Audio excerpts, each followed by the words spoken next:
thanks for tuning in. I want to talk about the Dji Nano. This is my honest opinion. I'm not paid by DJI, so no matter what I say, I can say what I think. You know, what other people say is entirely up to them. But for me, this is my personal review. Is it good for vlogging? It's good for vlogging, but it's not better than the Action 5 Pro, in my opinion. And it's nowhere near as good as the Pocket 3, which is recording now. And the reasons for that is because of one or two issues the camera's got.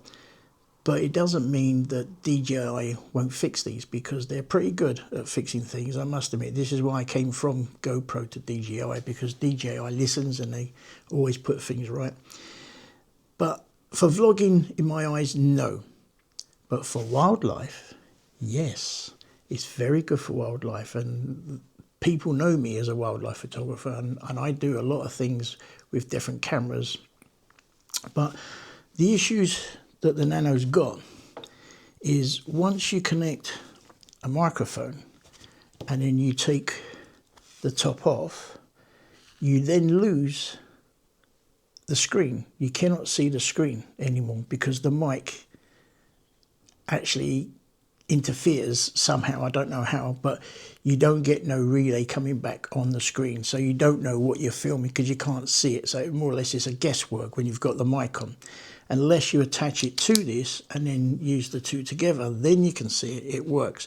But if you was just going to use this on its own with a mic, then no, you can't see your screen. So I find that a bit pointless. Also, playback, if you detach this, you can't play back what you've already recorded. So again, you can't see what you've actually done.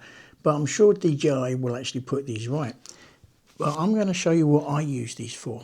Now, I use this purely, this camera I could put anywhere. It's magnetic. I could put a little clamp on the bottom, put it anywhere. It's so tiny, it's not going to interfere or disturb any wildlife. But for close-up wildlife that I like to do, like pine martens, hedgehogs or anything like that, this is small enough not to be intrusive to the wildlife. And yet, if I don't use the mic, I can then see on the screen what this is picking up from some distance, I must admit. So for a wildlife photographer, this is a handy piece of kit, because you can actually put this camera somewhere, view it on the screen, change all your settings, change your video mode. You can actually turn this off by turning this off. When you turn this off, it turns this off. When you turn this on, it turns this back on, not the other way around. If you turn this off, then you're not going to turn it back on again. So this is your master controller. Now I'm going to go outside. I'm up doing my pine martens at the moment, up at Wester Ross. And I've got a lot of birds out by a feeder, and I'm going to go out and I'm going to put this outside near a feeder and see what video we can get from this. And I'm going to sit indoors and watch on the screen and press record when it's worth recording, and then we can see the quality. I'm going to do it at 4K 50, and then I'll do the 4K 120 and slow it all down and see what we can get.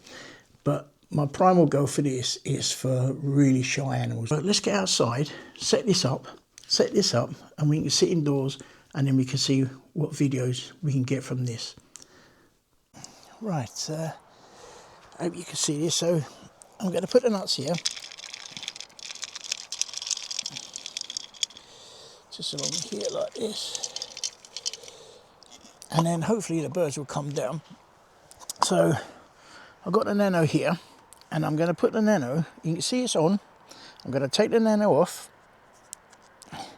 and I've got the unit here, and I'm going to put the Nano there. Now I can view what I can see here. Now I'll show you what I can see now.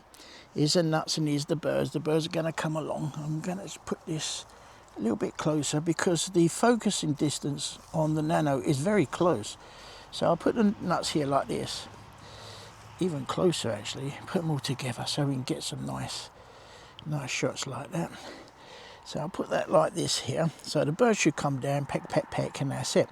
So what I'm going to do now is I'm going to go indoors, And I'm going to use this as my monitor, which you can see there, it's on. And then I'm going to press record, which now this will record. Now this good thing is this is waterproof, this is not.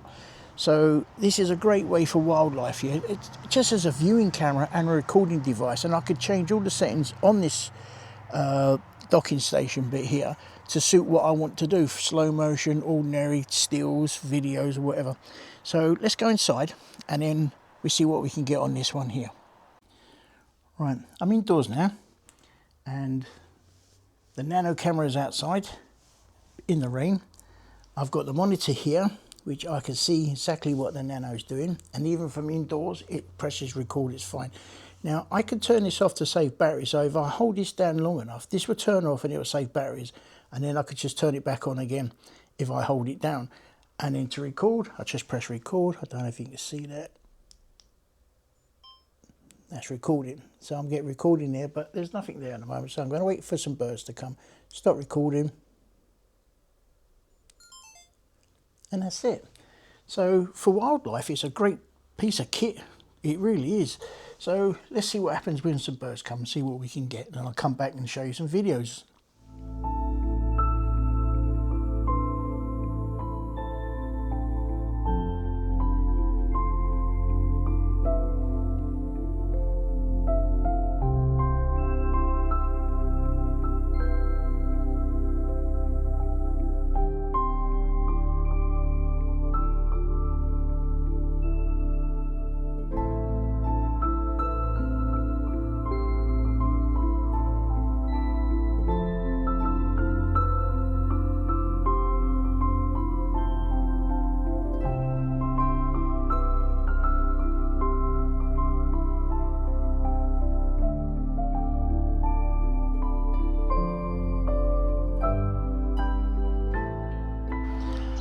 I've just set up the camera again to where the feeders are, and I can view it from here. So again, I'm going to go and sit inside and see what we can get. And again, hopefully the woodpecker will come in and see, but it's gone a bit quiet now for the birds, except for these little chappies here, the little coal tits. They're really, really tame. It's unreal. But I'll just turn around and let you see what I've got.